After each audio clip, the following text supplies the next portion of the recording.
tardes, profe. Buenas tardes a todos. ¿Qué tal?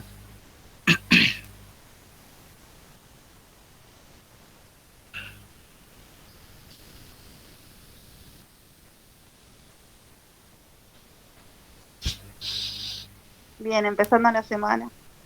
Ya a poco.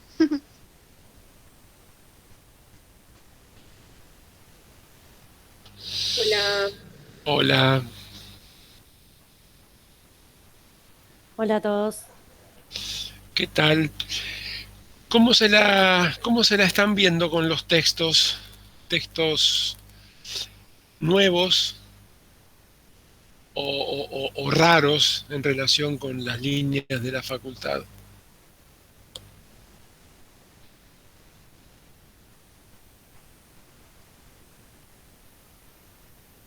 ¿Se están encontrando cómodos Sí, son a menos con de leer y esos autores? está bueno porque son ¿Están cosas buenos por distintas qué? de lo que solemos ver. Que está bueno porque son cosas diferentes de lo que solemos ver siempre o leer siempre de lo mismo.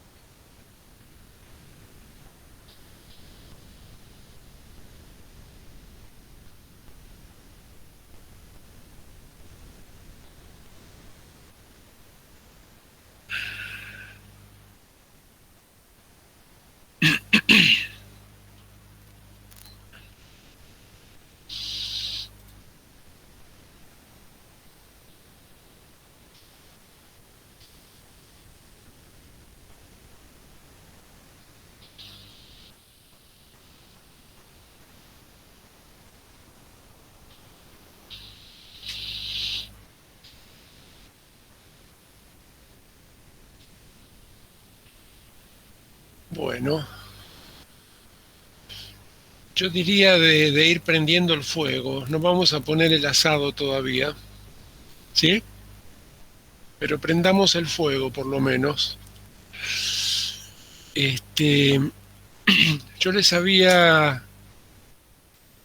dicho si quedaban dudas pendientes o algunas este, preguntas u opiniones sobre los temas que ya habíamos ido viendo, que podíamos aprovechar para hacerlos en los primeros minutos. ¿Sí? Yo estuve mirando algunos de los comentarios de los foros y me parece que hay algunas puntualizaciones que me gustaría hacer. Digo porque este primeros módulos son los módulos sobre los cuales eh, van a escribir el parcial ustedes. Entonces hay cuestiones que mejor que las precisemos, ¿sí?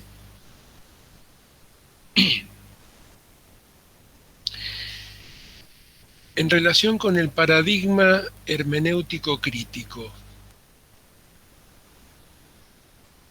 ¿hay alguna duda, algún comentario, alguna pregunta, algo que no haya quedado del todo claro?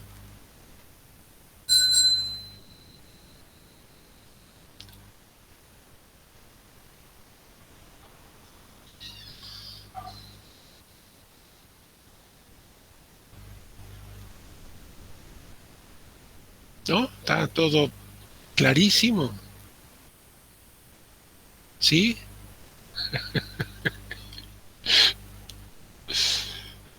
Esto es hablen ahora o callen para siempre. Miren que después no pueden decir, ay, eso yo no lo había entendido.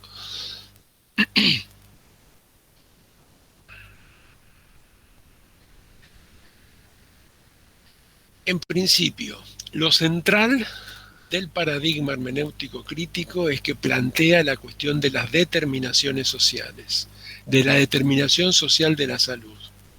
¿Sí? No profundiza la tríada ecológica, no la complementa, es otro modelo, ¿no?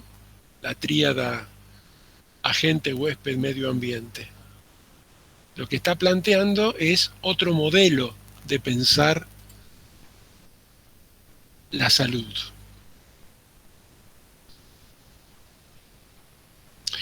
¿Cómo definimos a salud?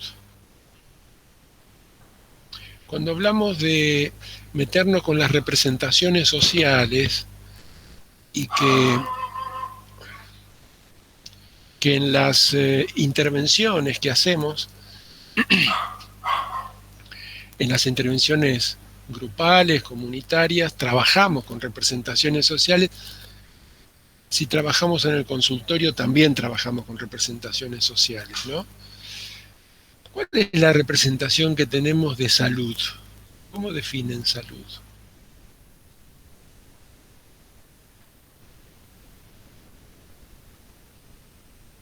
Ojo al piojo, porque aquella definición que planteó la Organización Mundial en la década del 50, 60, que era completo estado de bienestar físico, psíquico y social, no es lo que sostenemos nosotros, bien Fiorella, no es lo que sostiene la ley de salud mental tampoco, ¿sí?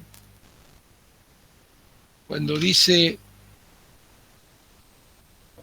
completo estado o estado de bienestar,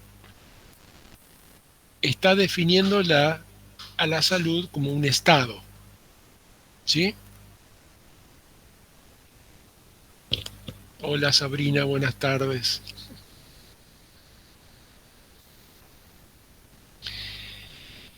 Y el paradigma hermenéutico crítico la define centralmente, como dice, ¿quién lo escribió recién? ¿Fiorella? Fiorella. La define como un proceso, ¿sí? Esto significa que es una secuencia de acciones, es la película, no la foto. La definición de la OMS plantea la salud de un modo estático, ¿no? ¿Cuál es la situación en este momento? Y nosotros, no solamente nosotros, pero desde nuestra concepción y como la entiende el paradigma hermenéutico crítico, salud es un proceso. No es estado, sino proceso, ¿sí?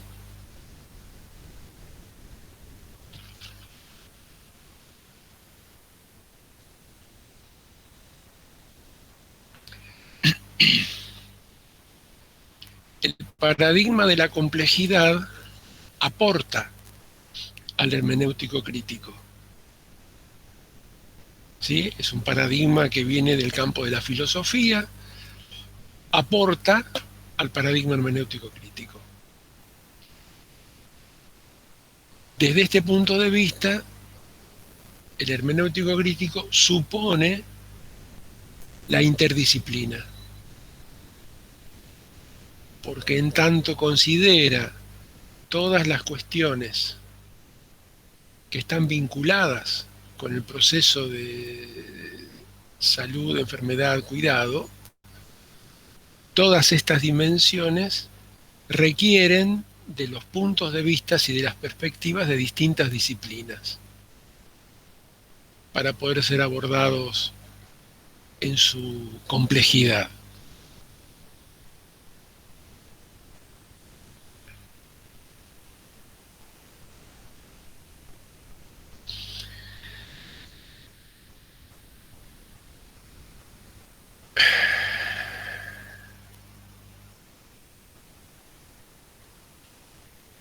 Otras cuestiones.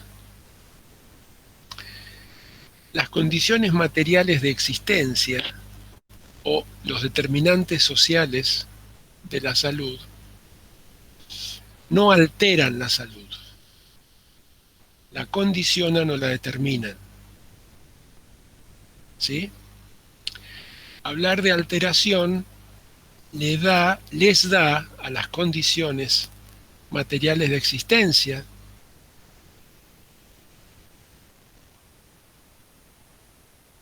un papel más secundario, menos importante. Hablar de que producen una alteración. Si hablamos de determinación o de condicionamiento, estamos dándole un papel de centralidad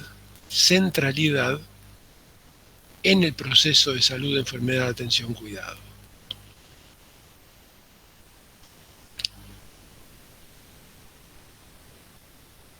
Estoy mirando todas las cositas que estuve, les digo a todos, estoy revisando, leyendo las participaciones de ustedes en los foros y quería centrar algunas de las cuestiones porque los 3 primeros módulos son los que entran en el parcial, ¿sí?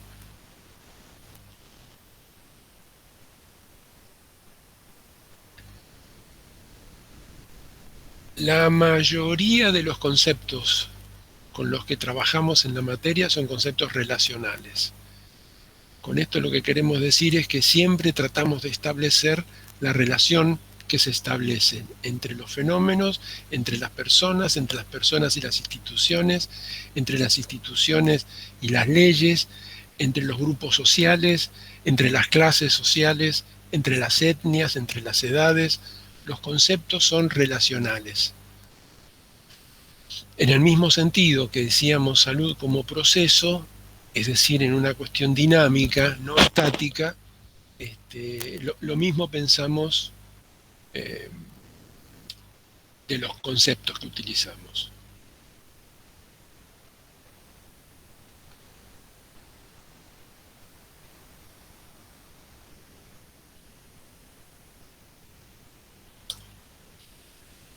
Alguien puso en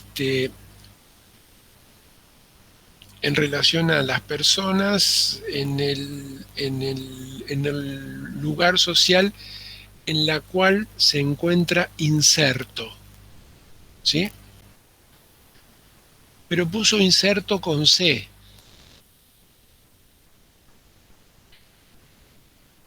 Un error de ortografía, inserto va con S, digamos, pero digo, ¿y si ese inserto es de incertidumbre? Si es una conjugación que alguno de ustedes hizo de un verbo nuevo, ¿no? Estoy inserto.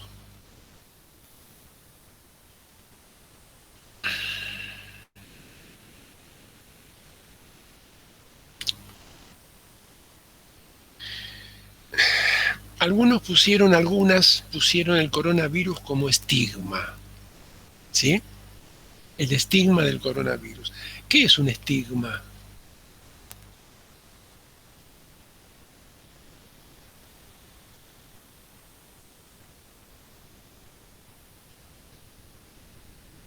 ¿Qué es un estigma?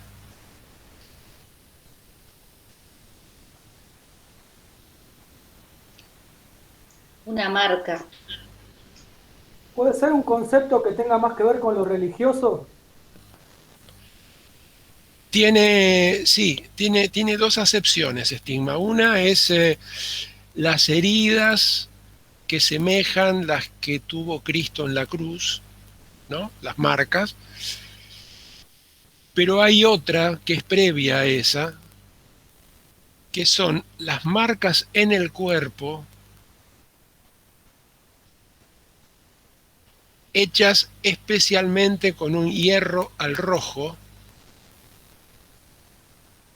como signo de esclavitud o de infamia. Si se marcaba a los esclavos de la misma manera que se marcaba a las vacas antes, con un hierro al rojo, se marcaba a los esclavos para saber de qué hacienda eran, ¿no? Y también algunos criminales. Entonces, como bien dijo Viviana, estigma es una marca. Ese es el origen de la palabra. Y psicosocialmente, ¿qué significa esta marca? Es un rasgo que posee una persona y que genera incluir a esa persona en un grupo social visto como inferior o inaceptable o rechazable. ¿Sí? Es un rasgo que genera que incluyamos a una persona en un grupo social ubicado como inferior o inaceptable. Entonces, cuando hablamos de estigmatización, estamos hablando también de otra forma de exclusión. Ustedes recogen bien del texto de Graciela para el segundo foro el tema de las distintas formas de exclusión social, ¿sí? La exclusión laboral, la exclusión escolar, y el estigma es otra forma de exclusión. Durante mucho tiempo fue la homosexualidad un estigma, ahora son las diversidades sexuales, ¿no? Se pelea contra eso, se lucha, se disputa el sentido, pero siguen teniendo la carga del estigma. El VIH sigue siendo un estigma. La gente que está contagiada no lo puede decir.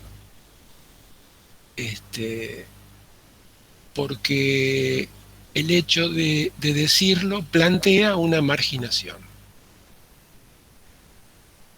Gente que se contagió y que hizo todo el proceso hace años, que está negativizado.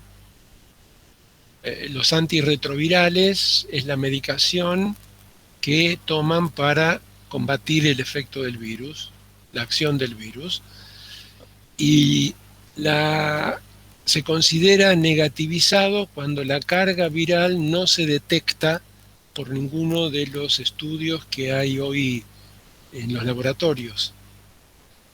Es decir, no es detectable, significa que prácticamente no está. A los ojos de la ciencia no está. Y tampoco contagiaría. Igual la gente sigue usando preservativo, digamos, estos, ¿no? Los que han hecho todo el proceso, los que se cuidan. Sin embargo, haciendo años que están negativizados, y usando todas las medidas que conocemos, cuando le informan a la pareja o a la eventual pareja o a la persona con la que se están ligando, que son portadores negativizados del VIH, se termina la relación. ¿Sí? Digo, la carga del estigma es poderosa. Biológicamente no hay posibilidad de que contagien, sin embargo, psicológicamente sigue operando el efecto.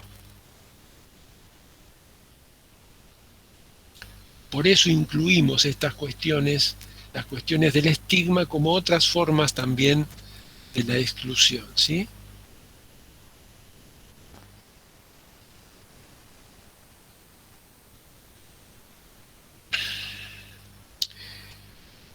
Otra cosa.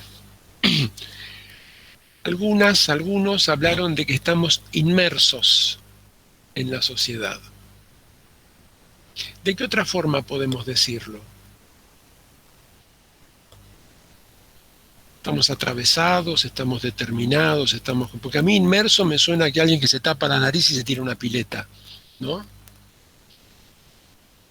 ¿Cómo lo podemos pensar? Atravesados, determinados, condicionados. Estoy sugiriendo, estoy proponiendo, digo, para que pensemos, pero no inmersos, porque no nos zambullimos en la sociedad, interactuamos. Es relacional el tema. Es lo que recibí de la información, de lo que me pasaron mis padres. Estaba hablando de mi mamá antes de que la mayoría llegara. Mis maestras, mis maestros, mis profesores. los lugares donde uno se formó, lo que uno fue pensando, pero no estoy inmerso, ¿no? Porque si no parece que me fuera ajena la sociedad, como me es ajena el agua cuando me tiro. Y si me la rebusco bien, puedo hacer un largo de la pileta. Si no me la rebusco bien, me ahogo. Si ese es el sentido de que la sociedad nos puede ahogar, vaya y pase, pero hay que aclararlo. Si no, usemos otro calificativo, ¿sí? No digamos inmerso porque no se define bien la interacción que se produce entre todas y todos nosotros en el funcionamiento cotidiano.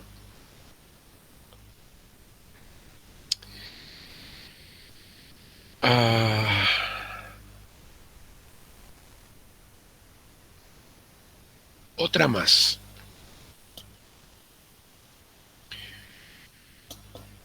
Hubo muchos comentarios en relación con las dos frases de quédate en casa y lavate las manos, ¿sí? Como ejemplos, estaban puestos como ejemplos de la prevención normativa o de la prevención clásica. Yo repito, hay cuestiones de la prevención clásica que son cuestiones positivas, valorables, que tienen efecto, que son necesarias, que hay que sostenerlas y que hay que hacerlas, ¿no? El quédate en casa no fue una mala política, no fue un error sanitario. El asunto sería cómo se garantiza que aquellas personas que necesariamente tenían que salir para garantizar la subsistencia recibieran ese aporte para poder efectivamente quedarse en la casa. ¿Sí? Pensando, digo, en el texto de políticas públicas, políticas sociales. Si la política sanitaria, la única que teníamos, porque no había vacunas, es repetir el modelo que al menos Europa encontró para el tema de las pestes, que es la cuarentena, si es lo único que tenemos, usemos eso. Porque parecía como una especie de cuestionamiento a ese enfoque biomédico del coronavirus. Por supuesto que es un enfoque biomédico y personalmente pienso que una falla tremenda fue no implementarlo como una política sanitaria estricta y dura. El coronavirus entró por Ezeiza, compañeras, compañeros. Y la primera gente que vino en marzo del año pasado no hizo cuarentena, no guardó aislamiento. ¿Qué significa una política sanitaria dura? Significa que lo traslado desde Ezeiza hasta la casa y le pongo un policía en la puerta. Y garantizo que reciba alimento de quien sea, los medicamentos que necesite, pero te me quedás ahí 15 días y hubiéramos tenido control inicial del fenómeno pandémico. Yo creo que fue un error, serio error, para no mostrarse autoritario, para no confrontar con la oposición que estaba diciendo pelotudeces, pero había que enfrentarlas. No enfrentarlas discursivamente, había que enfrentar con una política sanitaria estricta, dura y coherente desde el principio.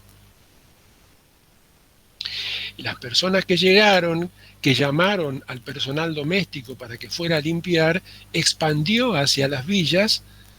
Estoy pensando en la zona de Retiro y Recoleta y Palermo, de donde fueron, digamos, iban a trabajar empleadas domésticas de la Villa 31 de Retiro, que desparramaron el virus dentro de la villa, pero además en toda la ciudad. Las propias personas que llegaron, ¿no? Fiorella dice, ¿cómo se resuelve la problemática de las personas en situación de calle? Entonces el aislamiento, digo, era una medida correcta porque era la única. Si hubiéramos tenido otra alternativa sanitaria, podríamos discutir cuál es la más indicada.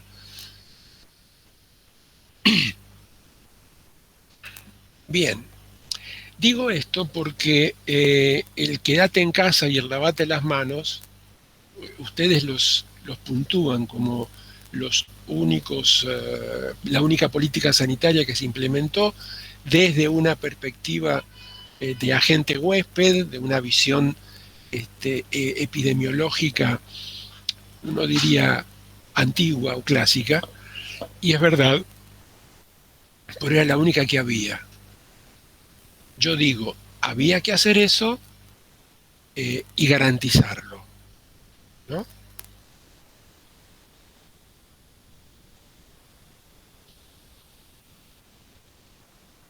Así como hubo que haber tenido una política muy clara de impedir los encuentros en los momentos en los cuales se había establecido que no debía haber encuentros sociales. Entonces, cuando hablamos de la complejidad estamos diciendo esto. Una medida epidemiológica, sanitaria, que puede ser correcta, pero que si no es sostenida sustancialmente y verdaderamente por una convicción de que esa es lo que hay que hacer, empieza a hacer agua por todos lados. ¿Sí? Empieza a hacer agua significa 120 y pico mil muertos. No digo que se hubieran evitado, digo que hubiera sido una gradualización y que pudiese haber sido haberse manejado con un control diferente.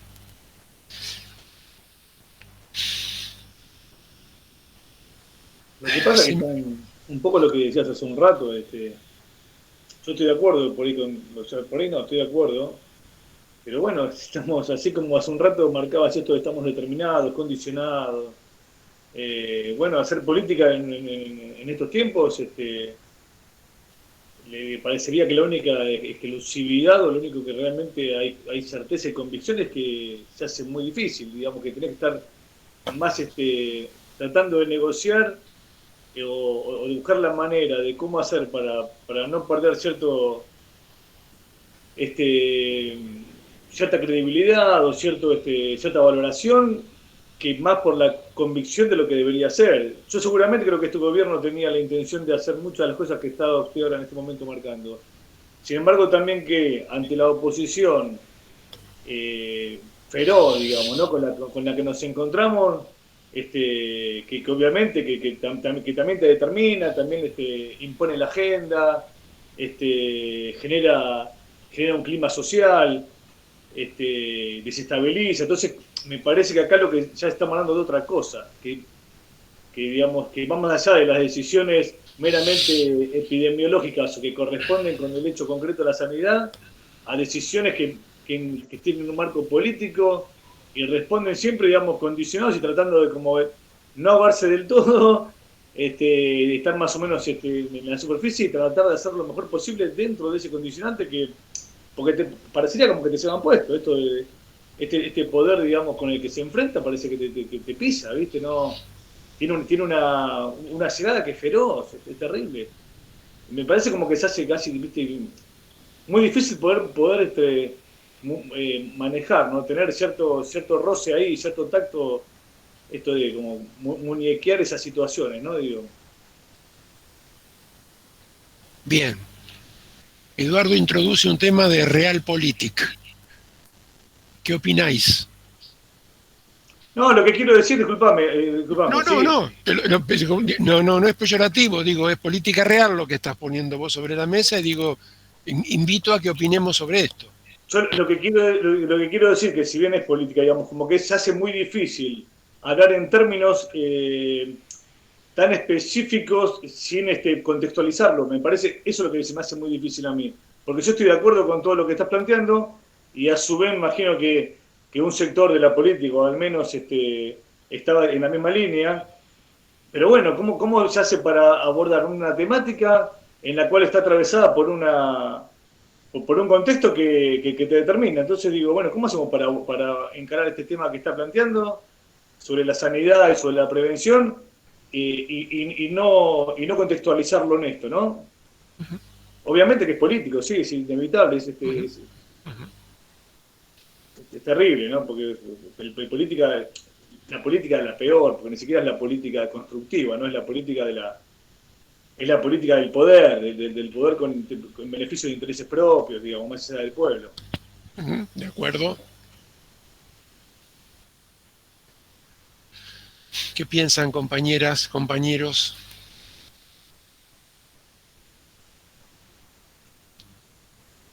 Porque esto que acaba de traer Eduardo también forma parte del tema de la salud. El viernes estamos trabajando con compañeras responsables de comedores comunitarios, ¿sí? Y preguntamos, la consigna disparadora fue qué entendían por salud. Y empezaron a relatar cuestiones, ¿no? Se partió de la situación biológica, fisiológica, corporal, los malestares, los dolores, qué sé yo.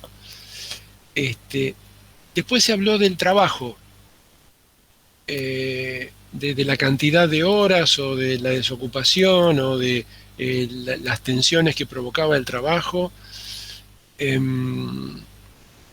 Después se habló del sistema de salud. Yo estoy abstrayendo las categorías, ¿no? Porque los relatos eran cómo eran atendidas en los hospitales, qué pasaba con los turnos, cómo era el trato de enfermeras o de el personal médico. Después se habló del tema de la cuestión relacional. Digo, y se iban dando todas las distintas dimensiones de la salud. Lo corporal, lo laboral, que es la actividad que hacemos la mayor parte de nuestro día, el tema de cuáles son los sistemas de atención, de salud, cómo era el sistema sanitario, cómo estaba funcionando, y las instituciones, ¿no? Que reconocían, que no reconocían, qué había que hacer con eso. Después el tema de los vínculos y la relación afectiva, interpersonal, y después el tema político, es decir, a dónde se destinan fondos, cuáles son las políticas que se establecen y con qué recurso económico se las sostiene. Y por último, cuestiones de broma, digamos, incluyendo el humor también como una cuestión de salud. Digo, y lo que Eduardo trae recién es, en salud, cómo incluimos la cuestión política, o cómo reconocemos la puja que hay dentro del campo de la salud entre intereses contrapuestos, ¿no? Y qué es lo que debe priorizarse allí.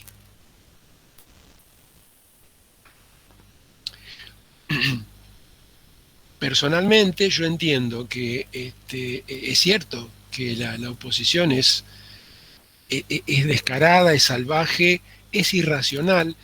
Las derechas en el mundo se están poniendo cada vez más violentas y esto es una alerta para nosotras y nosotros, ciudadanas y ciudadanos. Van por todo. Están dispuestas las derechas a arrasar todo. No hay el tema de sacar en los gobiernos, en los años del gobierno neoliberal pasado, que tiraron por la ventana una cantidad de derechos que habían conseguido el gobierno anterior, los 12 años kirchneristas, digamos. El otro día leo una nota en La Nación de Venegas Lynch, apellido de la oligarquía si los hay, y dice: la igualdad de oportunidades está en contra de la igualdad ante la ley. Es decir, el Estado no tendría que dar igualdad de oportunidades. cuando estamos hablando de políticas sociales, de políticas públicas, estamos pensando en cómo se reparte la plata del Estado. Es eso.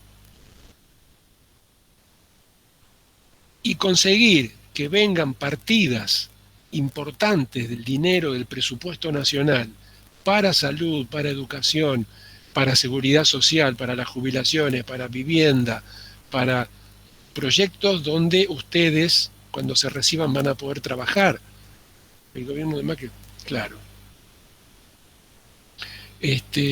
Sin ir más lejos, el gobierno de Macri rebajó el Ministerio de Salud a Secretaría, dice Lucía.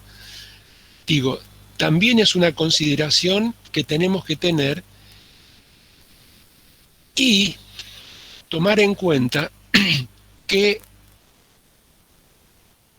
la disputa tiene que materializarse y tiene que sostenerse el enfrentamiento.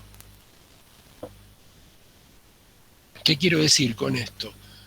Que no podemos esperar que los sectores reaccionarios, retrógrados, de derecha, del poder concentrado económico, comprendan y entiendan que la población necesita vivir mejor. Tenemos que desestimar esa idea. Lo entienden y lo comprenden, pero no les interesa. Yo no sé. Bueno, ok, está bien. Lo que quiero decir es, no podemos esperar convencerlos. Este es el punto. Creo que no existe la posibilidad de, cuando se habla de la unidad y de buscar un consenso, hay puntos sobre los que no es posible encontrar un consenso. Y sí creo que el gobierno se para con debilidad frente a estos. Por eso retrocedió con Vicentín. Porque el pueblo no puede ocupar la calle, estoy preguntando. Es posible. Es posible. Los sectores populares hemos perdido la calle y la ganó la derecha, que hizo manifestaciones contra la cuarentena, de todo tipo. Es posible. Cuando se termine la cuarentena y se pueda volver a ocupar la calle, ¿esto va a cambiar? ¿Por qué digo? Porque política es eso, es un enfrentamiento de sectores sociales contrapuestos.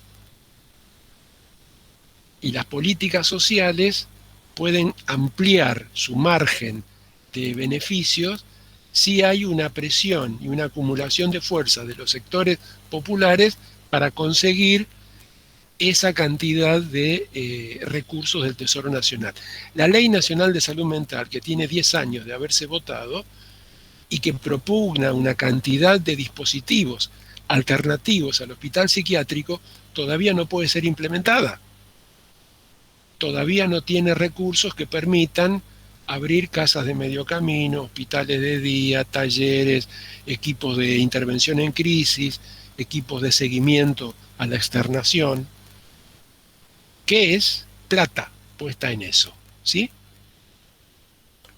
Bien, vamos a tirar la carne al asador ahora entonces. Vamos a empezar con, en el módulo que se abrió ahora, hay un video de 40 minutos donde se explican las cuestiones de psicología social comunitaria, hay un apunte sobre psicología de la liberación, un desarrollo de Ignacio Martín Baró, creo que lo han leído en alguna otra materia también a él, ¿sí? Un psicólogo social, sacerdote jesuita, comprometido con los intereses y las necesidades de las mayorías populares, asesinado por un escuadrón parapolicial en El Salvador en 1989. Y también se explica en ese video el tema de la investigación-acción participativa.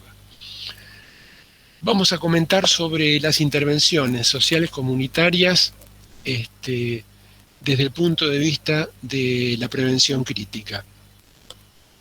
Esto fue una conversación que tuvimos hace muchos años con Graciela Zaldúa cuando pensábamos que el nombre de la materia más que psicología preventiva, que estaba muy asociado en el imaginario de la facultad a las tareas de prevención primaria, pudiese llamarse intervención preventiva, ¿no?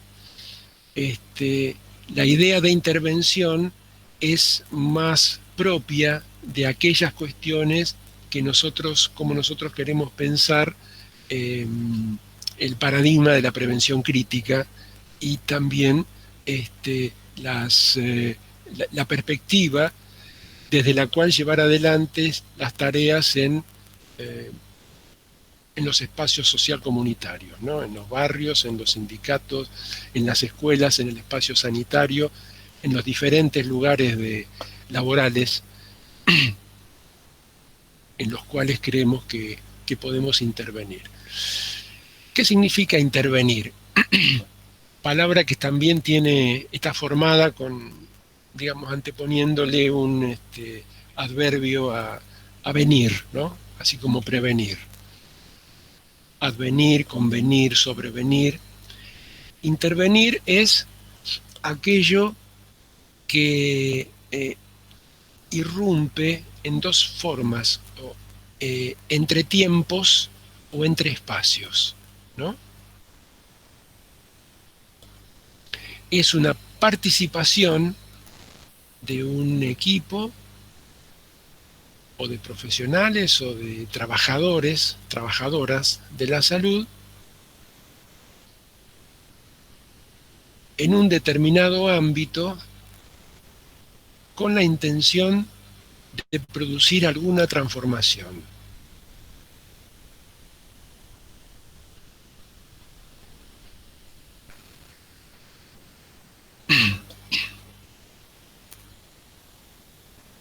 La metodología de trabajo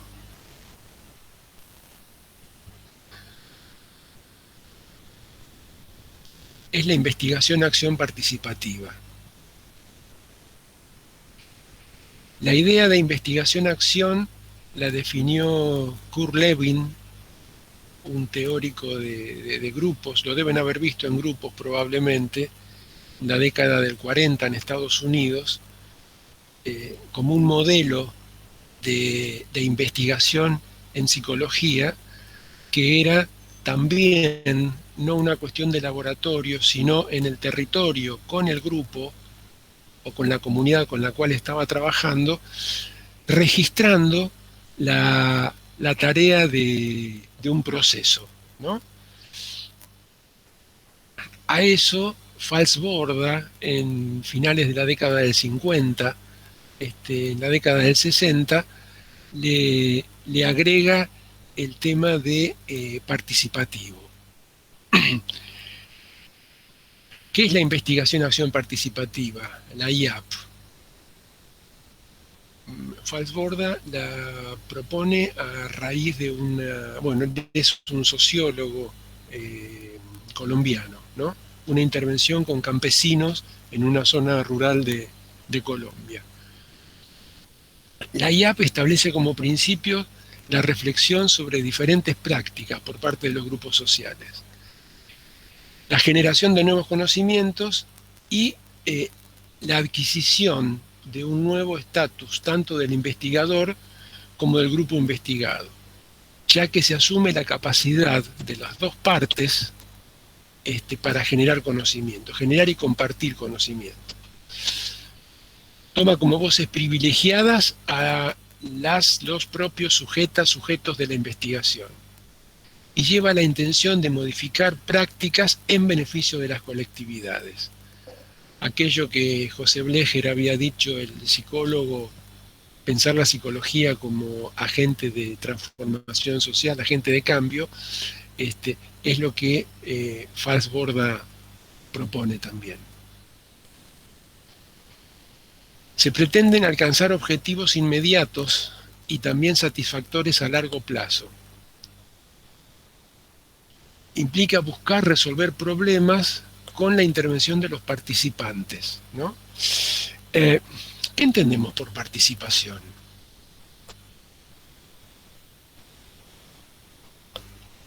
¿Qué es participación? ¿Qué entendemos? yo les digo, participen. Me parece que puede relacionarse con interactuar, interesarse sobre la tarea que se plantea. Bien, Formar involucrarse, parte. dice Fiorella. Formar parte. Ajá. ¿Qué más? Implicarse, no estar como desde un lugar estático. Ser protagonista, asumir un rol activo. Protagonista.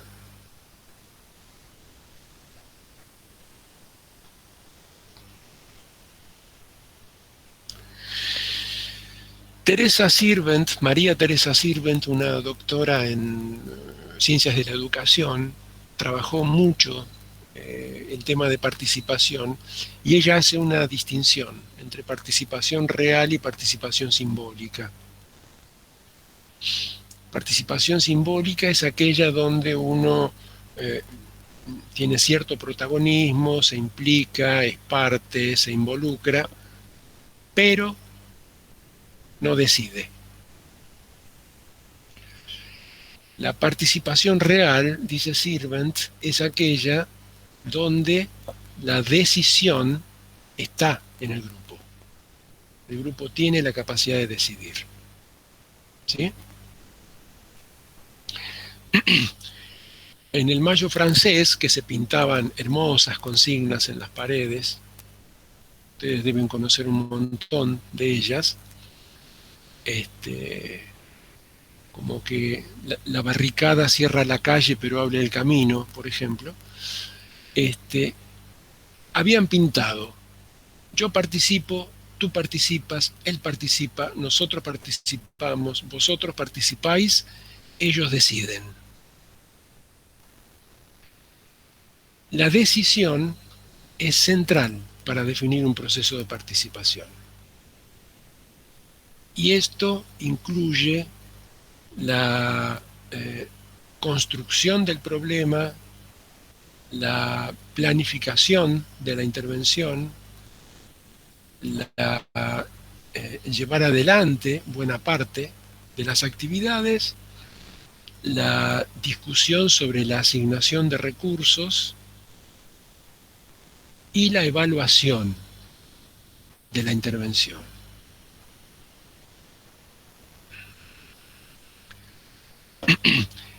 Brzezinski y Nelson son dos autores que en el texto que ustedes leyeron de Graciela, cuando se estaba hablando de los paradigmas de prevención, ella los cita,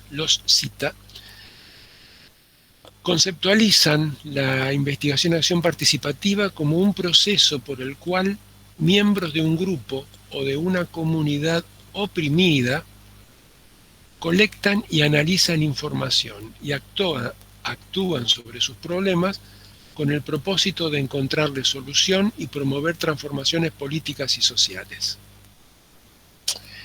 Esta definición tiene varias implicaciones, ¿no? Primero se habla de grupo o comunidad oprimida. Partir de un contexto de opresión refleja una posición política en favor de grupos minoritarios o grupos que experimentan condiciones de marginalización. Brzezinski y Nelson caracterizan la opresión como un estado de dominación, donde el oprimido sufre las consecuencias de deprivación, exclusión, discriminación, explotación, control de su cultura y en muchos casos violencia. La opresión produce un estado de relaciones asimétricas de poder, que están caracterizadas por la dominación, la subordinación y la resistencia. La dominación se ejerce cuando se restringe el acceso a los recursos materiales. Un segundito. Perfecto. Decía que la dominación se ejerce cuando se restringe el acceso a los recursos materiales y al propagar creencias negativas del oprimido sobre sí mismo. ¿Ya han visto ustedes algo de Martín Baró en la clase?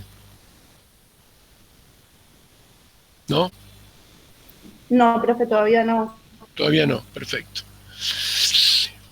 seguramente les van a citar un texto donde él habla de la construcción del latino indolente, una construcción que viene desde la colonización española, que tiene que ver con que los indígenas eran vagos, eran opas, eran tontos, se negaban a trabajar, no entendían que el trabajo era la superación de una persona, cuando estaba pensado la encomienda mita y yanaconazgo, que eran formas cuasi esclavistas en las cuales los españoles obligaban a trabajar a los indios, ¿no? Por supuesto, se negaban a ser esclavos. Entonces, la idea de que los pueblos originarios son atorrantes, vagos, no les gusta trabajar, son ladinos, intentan siempre sacar ventaja sin poner esfuerzo, esa es la construcción del latino indolente. Martín Baró dice, tenemos que luchar contra esa creencia fuertemente inserta en el alma colectiva de nuestros pueblos para poder pensar una tarea de desujeción, de desujetar de ese concepto aplastante, ¿no? Solo cuando el oprimido logra un cierto nivel de conciencia crítica es que la resistencia puede ocurrir. Esto es cuando se puede decir basta, hasta acá llegué. En el trabajo de creación de esa conciencia crítica, la investigación acción participativa se supone que tiene una injerencia y capacidad de producir.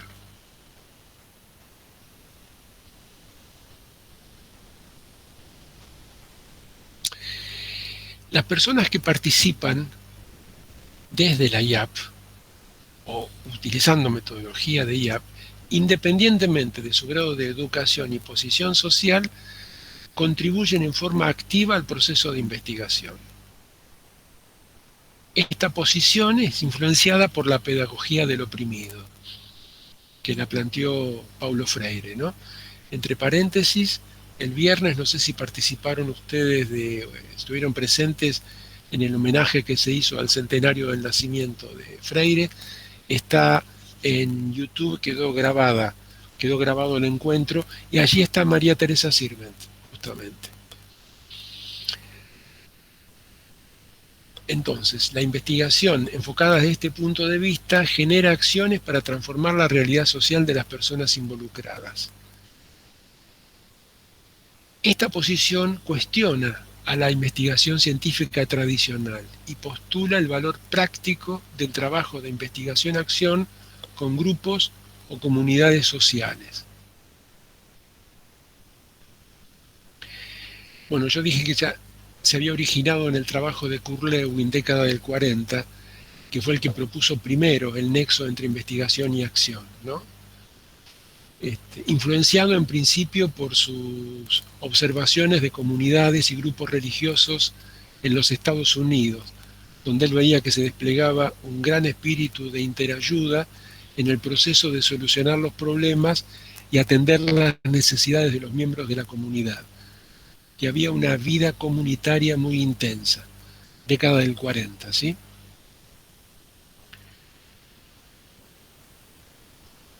Lewin partía de la teoría psicosocial y proponía combinar teoría y práctica en la investigación-acción. Esto lo hacía mediante el análisis del contexto y cómo iba priorizando distintas categorías y cómo se ubicaba la evaluación allí en ese trabajo.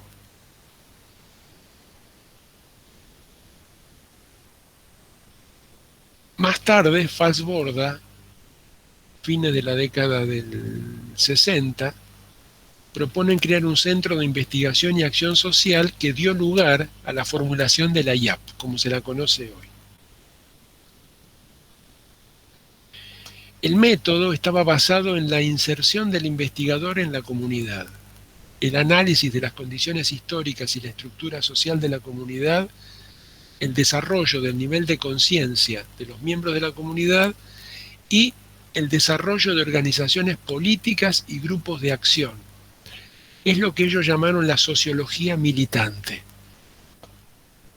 Se estaba planteando para ellos cómo no solo desarrollar conciencia, sino que eso tenía que estar unido a un trabajo de organización social y política de los campesinos específicamente, pero después de otros sectores urbanos marginados, como una forma de ganar poder y tener la posibilidad de esa manera de gestionar mejores recursos para mejorar la calidad de vida.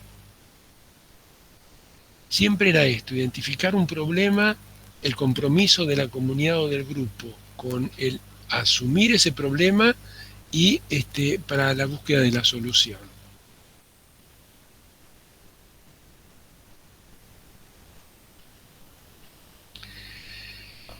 Desde el punto de vista ideológico, la IAP representa creencias sobre el papel del científico social en disminuir la injusticia en la sociedad, en promover la participación de los miembros de la comunidad en la búsqueda de soluciones y en ayudar a los miembros a incrementar el grado de control que ellos tienen sobre aspectos relevantes de sus vidas. Incrementar el poder o empoderamiento, como podemos decir también ahora. La IAP genera conciencia sociopolítica entre los participantes del proceso, lo que incluye tanto a los investigadores como a los miembros de la comunidad. Finalmente, la IAP provee un contexto concreto para involucrar a los miembros de una comunidad en el proceso de investigación en una forma no tradicional, como agentes de cambio y no como objetos de estudio. Desde el punto de vista epistemológico, la IAP plantea primero que la experiencia le permite a los participantes aprender a aprender. Esto rompe con los modelos tradicionales de enseñanza, en los cuales los individuos juegan un papel pasivo y simplemente acumulan la información que un instructor les provee. También acá se nota la influencia de Freire en este pensamiento metodológico desarrollado primero por la sociología, ¿no? El aporte de Freire implica que los participantes pueden desarrollar su capacidad de descubrir su mundo con una óptica crítica, lo que permite desarrollar habilidades de análisis que después se pueden aplicar a cualquier otra situación. Entonces, IAP, investigación, acción participativa. Primero, investigación. Esto es el papel activo de los participantes en relevar la historia de su experiencia o de su comunidad, analizar las condiciones actuales de sus problemas y las condiciones que previene el cambio en el ámbito local. Primero, investigación. Segundo, educación. Los participantes aprenden a desarrollar una conciencia crítica, lo que permite identificar las causas de sus problemas, alejándolos de la posición victimizante, ¿no? Pobrecitos nosotros. Como es la desesperanza aprendida. La desesperanza aprendida, esto también lo van a ver con Baró. E identificar posibles soluciones. El propósito es trabajar con la gente para que descubran su propio potencial para actuar, liberándoles de estados de dependencia y pasividad. Primero, investigación. Segundo, educación, que en realidad es una concienciación. Y tercero, acción. Los participantes implementan soluciones prácticas a sus problemas utilizando sus propios recursos o en solidaridad con otros grupos o gremios. Estas actividades están interrelacionadas y forman un ciclo dinámico.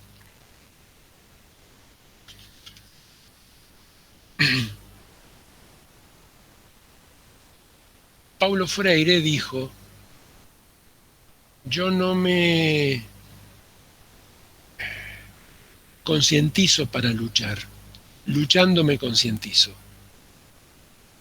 Este es el tema de la acción. La propia acción genera modificaciones subjetivas de las cuales tenemos que dar cuenta nosotros. En estos procesos deberíamos poder identificar y detectar cambios subjetivos si es que el proceso que estamos llevando adelante de intervención está funcionando bien.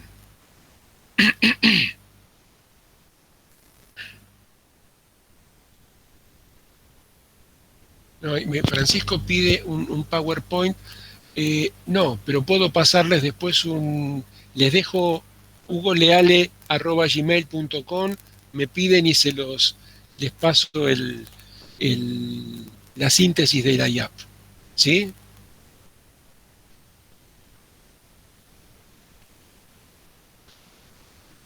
¿Dónde estaba?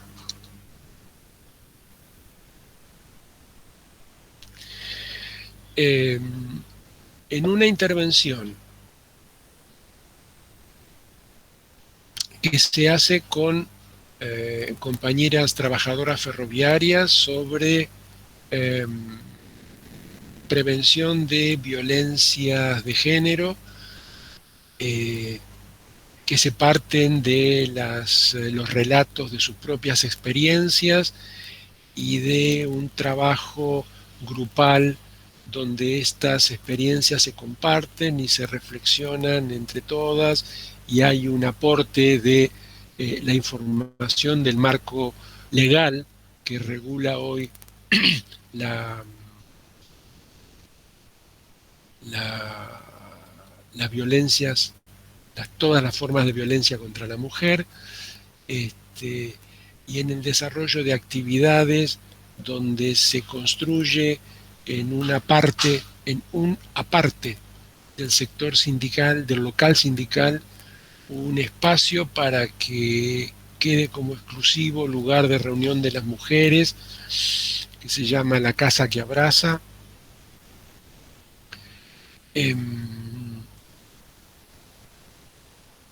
Con el transcurrir del tiempo empiezan a aparecer relatos donde compañeras trabajadoras que sentían que tenían que estar trabajando en su puesto en el ferrocarril o atendiendo a la familia, de pronto deslizaba un comentario como que se habían ido con unas amigas, había dejado a sus hijos, al cuidado de la madre o de una tía, y habían salido 4 amigas, se habían ido a tomar un fin de semana porque no había tenido vacaciones, creo que hacía 2-3 años que no salían de vacaciones, y se tomaron unos días a una casa que habían conseguido en la costa.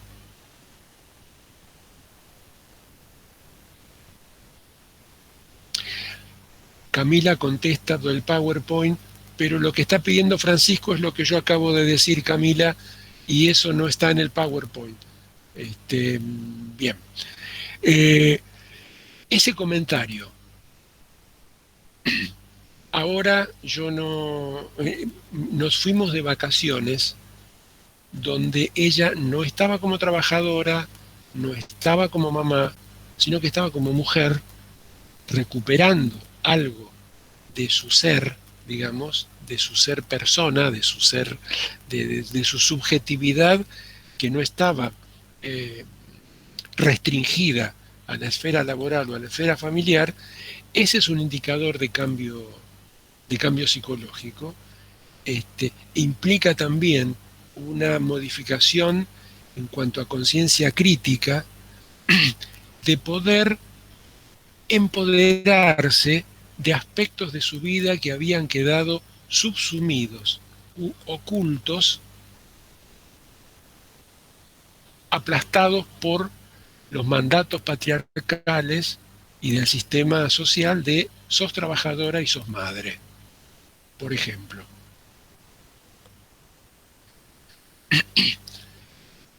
Otro caso, y este es más complejo porque lo conozco entero.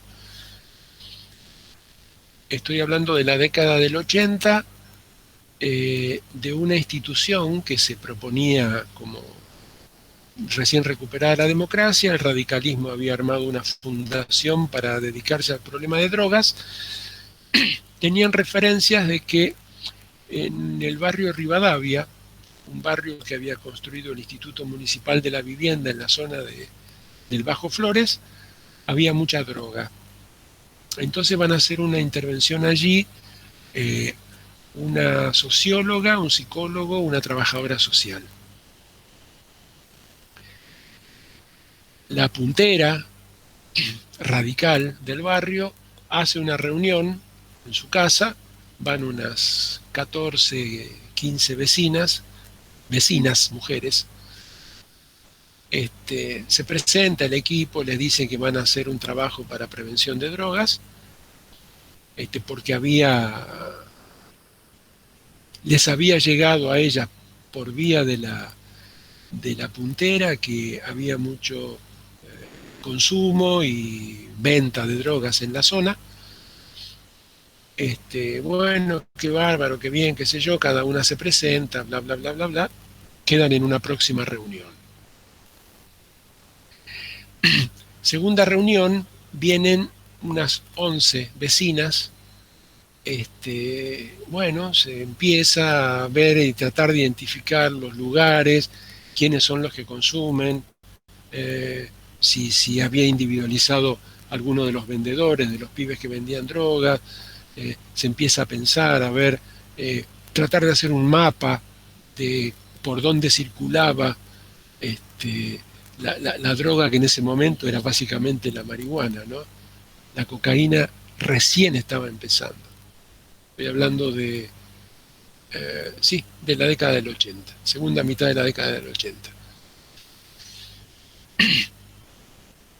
Tercera reunión, vienen 6 vecinas, o 7, y ya hay una alerta, digamos. De las casi 16 que habían venido, el grupo venía decreciendo. En la cuarta reunión vinieron 4 vecinas nada más, crisis total. Entonces el equipo plantea, bueno, acá está pasando algo. ¿Qué es esto? ¿No? ¿Por qué no hay interés de lo que se entiende que es un problema? Y una vecina dice, es que el problema central para nosotros es que estas casas, que son construidas por el Instituto Municipal de la Vivienda, ya las pagamos, ya terminamos de pagar los planes, eran casas que hacían 20 y pico, 30 años que las tenían, pero no nos dan las escrituras. Las escrituras no están por ninguna parte. Ajá. Y ese es el problema. Para nosotros es más urgente esto. Queremos tener el título de propiedad de la casa que ya pagamos. Bien. Entonces, convoquemos otra reunión justamente para asumir el tema de las escrituras. Vienen otra vez un número importante de vecinas, creo que empezaron a la reunión que se llamó para el tema de las escrituras, vinieron unas 12, 14 y después estuvieron trabajando alternativamente entre 15 y 25 porque rotaban en el grupo. Es decir, las vecinas definieron el problema. El equipo había ido por las drogas y la gente dijo, las vecinas que fueron allí dijeron, sí, hay droga, pero más importante para nosotros es el título de propiedad. Y entonces empezaron a definir qué acciones tenían que hacer. Y esto era rastrear los expedientes, acercarse a las oficinas, buscar en dónde estaban, pedir entrevistas con funcionarios, entrenarse gente del Bajo Flores con un nivel educativo. Ninguna de esas mujeres había terminado el secundario y algunas ni siquiera lo habían empezado. Es decir, con desconocimiento de toda la blableta legal con la que se manejan los escritorios, tuvieron que entrenarse en eso. Primero en saber cuándo había que apretar a un funcionario, cómo discutir con un funcionario, cuándo patearle la puerta y meterse a la fuerza en una oficina donde les decían que no las podían reunir porque estaban muy ocupados, gritarse con estos tipos. Bueno, todo un trabajo que implicaba que se quedaran reuniendo a la noche. Una decía, mi marido no lo puede entender, está enojado porque tiene que cocinar él esta noche, porque nosotros tenemos que reunirnos para preparar una carta de respuesta a lo que les había dicho el secretario de Vivienda.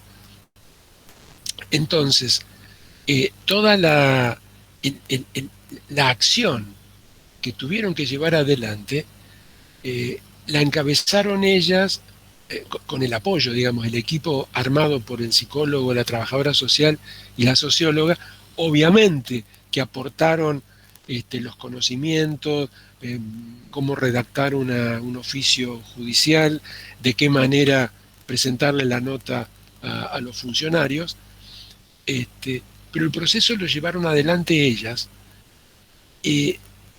Una mujer les dijo, yo jamás me imaginé que iba a estar discutiendo con un funcionario del gobierno de la ciudad de igual a igual, con un abogado, subsecretario de no sé qué pindonga, y estábamos de igual a igual. Yo no lo podía creer, dice ella. Bueno, esto es lo que para mí define mejor lo que es la investigación-acción participativa. La construcción del problema desde el propio grupo social, desde el propio sector comunitario. El ganar conciencia crítica en identificar cuáles son las causas y cómo enfrentarlas. El cambiar la posición del, ay, no tengo, no nos dan las escrituras, de víctima a protagonista. Protagonismo, participación protagónica. Y ser las que evalúan el resultado después de lo que se hizo. Y generar también en esto humor. Las compañeras les llamaban las sagradas escrituras a las escrituras que la municipalidad no les daba. Entonces era el proceso para recuperar las sagradas escrituras, que tenía también un tono de épica religiosa en un sentido, pero que hablaba de la capacidad de generar humor que la militancia social y la acción social generan. Bien, creo que el ejemplo explica mejor que todo lo que dije antes qué queremos definir con investigación-acción participativa. Pretendemos intervenir de esta manera en los procesos, en los colectivos laborales donde trabajamos desde el proyecto de investigación y el programa de extensión. No siempre se consigue con esta claridad del ejemplo que les acabo de contar, una participación tan acabada del colectivo con el cual estamos laburando, ¿no? Pero está bueno tenerlo como modelo, como ideal, para ver cómo acercamos en la medida de la posibilidad en esa dirección. ¿Alguna pregunta, alguna opinión? ¿Comentario?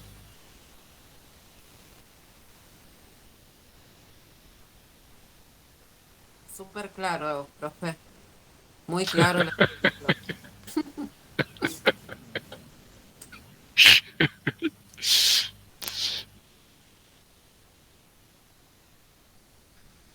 No se admiten comentarios elogiosos. Profe, hola, ¿qué tal? Por eso, sí. Buenas. No, sí, estaba pensando esto de la dificultad que tiene el rol, digamos, de facilitar herramientas, digamos, a un grupo de personas, a un colectivo, a una población, sin tomar ese lugar, digamos, de decisión, sin reproducir, ¿cómo decirlo? Mecanismos, digamos, de dominación o verticalistas en los que uno se planta desde el lugar de tener los conocimientos, que ese me parece que es uno de los desafíos más complejos también a la hora de laburar, porque el conocimiento real lo tiene la gente que está en el lugar y que tiene el problema. Y eso, esa es como una gran dificultad, digamos, Sí. No tomar ese rol. Sí, sí. Te agrego algo, Mariela. A mí me parece que el conocimiento lo tenemos los dos. Ellos tienen ellos conocen lo que está pasando ahí mejor que nosotros, sin ninguna duda. Pero nosotros también tenemos, se supone, que lo que estamos haciendo acá debería dejarles a ustedes herramientas como para que, puestos en situación, puedan aportar algo allí. ¿Sí? No es que ustedes van a identificar, pero por ahí, si el grupo está muy trabado, es importante poder aportar desde lo que nosotros sabemos, de lo que nosotras sabemos desde la facultad, desde la ciencia, digamos, hacer nuestro aporte para interactuar, ponernos en relación, el saber que tenemos nosotros con el saber que tienen ellos. Sin ninguna duda, los que conocen lo que está pasando en el lugar son ellos. ¿Sí? Claro. Pero ahí nos corresponde a nosotros también hacer un aporte, y ahí es donde tenemos que saber hacer esa discriminación fina de hasta dónde, si podemos llegar a completar un proceso de investigación, acción participativa, si pueden decidir todos los pasos del proceso, en cuáles se puede efectivizar que ellos tomen la decisión, ¿sí? Me parece que también hace a la riqueza de nosotros como investigadores, poder identificar y discriminar eso, hasta dónde se puede avanzar en un proceso de participación, para no cegarnos y ponernos anteojeras y decir, no, solamente si hacemos todo completo, sino poder saber distinguir las parcialidades, ¿no? Digo, hasta dónde da la situación, la interacción con el grupo. Falsborda sí va a vivir a la comunidad rural con su equipo. ¿Se entiende? Claro, yo entonces se también, compartía. Sí, claro, compartía el espacio. Yo pienso esto de no perder de vista las contradicciones propias también, Claro. no para castigarse o latigarse, sino para que sea algo importante, Claro. comprender también, Claro. digamos, la clase o también la etnia, digamos, esto de la posición, y hacerse cargo de quizás la posición que puede tener la persona que va ahí como profesional o como facilitador, ¿no? Sí, como sí. esto Sí, es sí. un componente que nunca se escapa, que siempre va a haber que convivir con esa contradicción en el encuentro Absolutamente. con lo otro. Absolutamente, absolutamente. Digo esto, remarco, porque compartían el tiempo y el espacio, se quedaban viviendo con la comunidad, entonces la interacción era profundísima. Y no se equivocaban, dejaban que el proceso lo dirigiera la comunidad. Digo, estoy asociando libremente, una trabajadora social en la década del 70, militando en la villa, se había hecho una comisión pro vivienda en la villa y la eligieron a ella presidenta de la comisión y ella aceptó. Digo, esto que decís de no confundirnos, nosotros no somos los que tenemos que tomar algunos lugares. Nuestro lugar no está en la organización, como parte de la dirección de la organización comunitaria tal cual se dé. Eso le corresponde a la propia comunidad, establecer quiénes son los que dirigen, cómo se organizan ellos. Ahí no podemos meternos nosotros. Podemos colaborar, ayudar, aportar, pero la comunidad es la comunidad. No Ahí hay un límite preciso, me parece, del cual nos tenemos que saber rescatar nosotras, ¿no? Nosotros.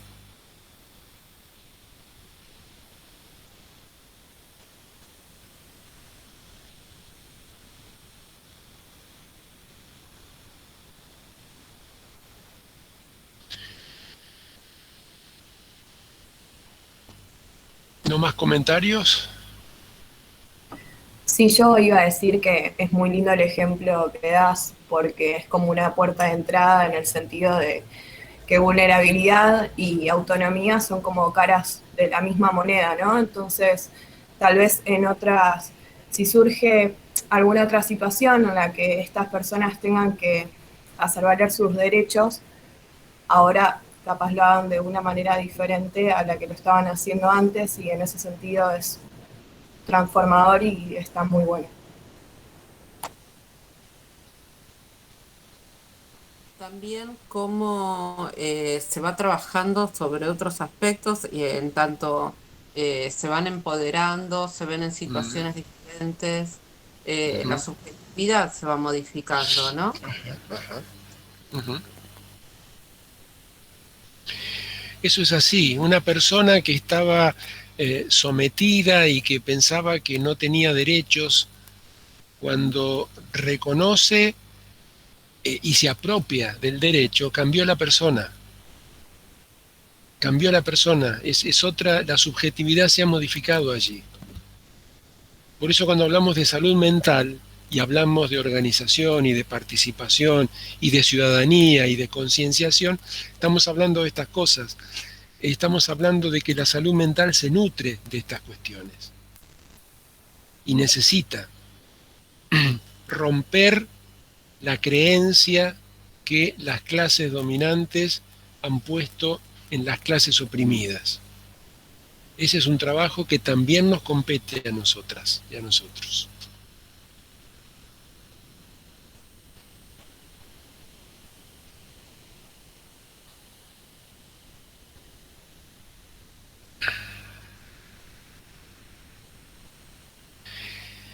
Bien, gentes, gracias por los aportes, interesantes las participaciones. Me parece que en esto, digamos, en poder ir discutiendo y aclarándonos entre todas y todos de qué hablamos cuando hablamos de intervención y de participación, después lo tendremos que poner a prueba. Tendremos que ver cuando vayamos a una fábrica, con un sindicato, con un grupo de maestras o un grupo de estudiantes, cómo hacemos verdad esto. Pero está bueno que empecemos a problematizar estas cuestiones, porque es después lo que esos grupos nos van a demandar. Esto lo tienen que saber ustedes. Ustedes son psicólogas, ustedes son psicólogos, algo nos van a tener que aportar. Y van a tener razón. Bueno, dejamos acá, gentes. ¿Sí? Bueno, hasta la próxima. Muchas gracias. Gracias. Chao. Gracias. Buena semana. Chao, buena semana. Chau. Chao.